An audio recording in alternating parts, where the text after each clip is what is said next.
Il a certes des missions, il doit apprendre des choses, mais il faut simplement l'encourager à développer sa personnalité. Et puis au niveau des parents, ce que je leur dis toujours, c'est que ce n'est qu'un tout petit bout de vous-même, ce n'est pas un mini-vous et ce n'est pas un mini-adulte.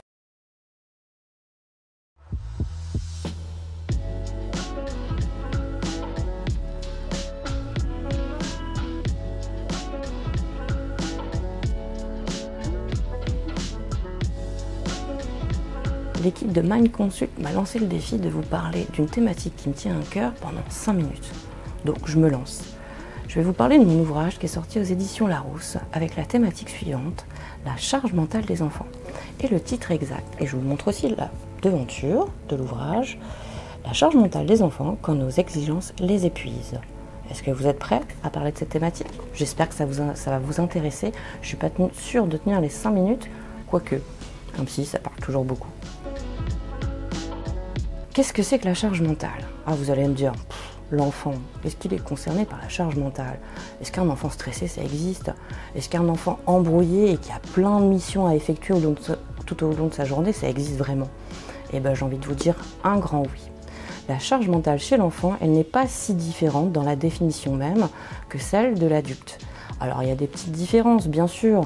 L'enfant, lui, va pas se préoccuper d'aller faire les courses, rendez-vous chez le pédiatre, de sortir le chien, de penser à la liste de courses.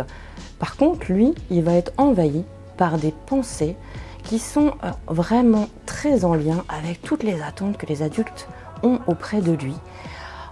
Imbrigué, imprégné d'exigences, d'injonctions paradoxales.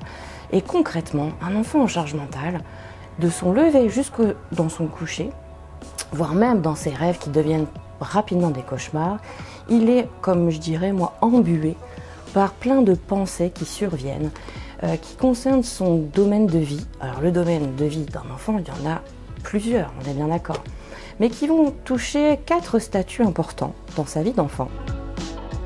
Le premier, c'est l'enfant idéalisé de la part de ses parents.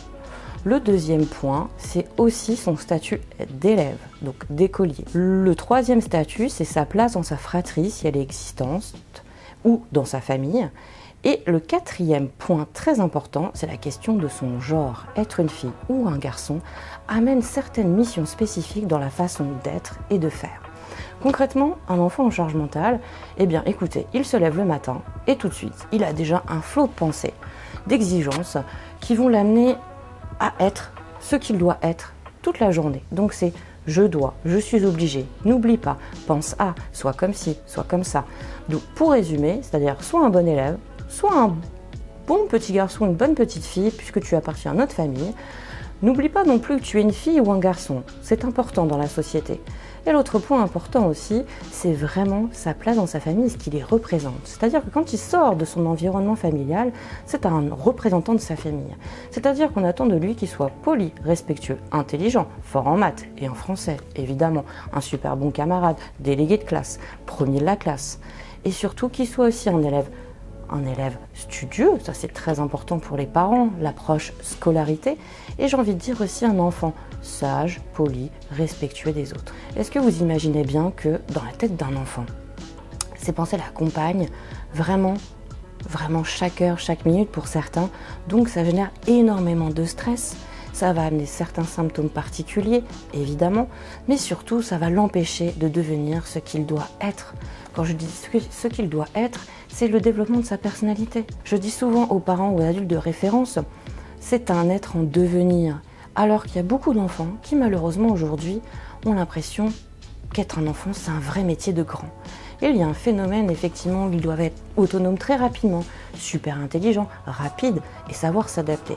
C'est aussi pour ça que dans mon ouvrage j'ai mis en avant le concept du syndrome de l'ourson d'eau. Pourquoi l'ourson d'eau? Puisque c'est la créature la plus résistante au monde. Et on demande très souvent à nos enfants, quand je dis à nos enfants, c'est les enfants de notre époque, à être ultra méga résistants à tout. C'est-à-dire qu'ils doivent être capables de s'adapter, peu importe la situation, et surtout être forts, intelligents. Ça, c'est quelque chose qui sort beaucoup dans mon cabinet de consultation de la bouche des enfants, c'est-à-dire cette pression plus ou moins constante à être toujours capable d'eux, à être toujours dans une forme de compétence, d'habilité, et qu'on ne leur laisse pas être simplement des enfants. C'est-à-dire insouciants, légers, joyeux et même être quelquefois passage. En tant que psychologue clinicienne, cet ouvrage est très important pour moi, pour mettre en avant que non, être un enfant n'est pas un vrai métier de grand et que l'enfant qui est en face de vous n'a pas une fiche de poste à remplir. Il a certes des missions, il doit apprendre des choses, mais il faut simplement l'encourager à développer sa personnalité. Et j'insiste encore un petit peu sur la notion de charge mentale jusqu'au bout pour les enfants et les ados. La charge mentale hygiéniste face à ce cocovirus qui quelquefois peut aussi énormément peser dans leur petite tête, mais aussi dans leur cœur, qu'on le répète et qu'on leur rabâche tout le temps. Sois propre, fais attention aux autres, fais attention à toi. Il y a une façon aussi de le dire et d'utiliser certains outils pour que l'enfant se responsabilise face à son hygiène et face aussi à son empathie sociale pour les autres. En tout cas, chers adultes, chers psychologues cliniciens, ne démontez pas trop rapidement cette théorie de la charge mentale chez l'enfant.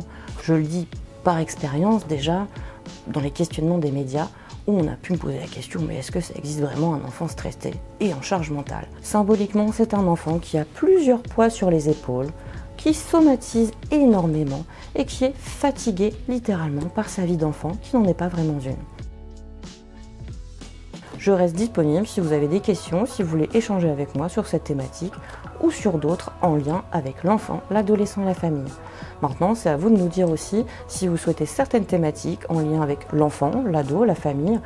Nous sommes là, toute l'équipe des psychologues de Mind Consult, pour répondre à vos attentes. C'est aussi notre objectif premier.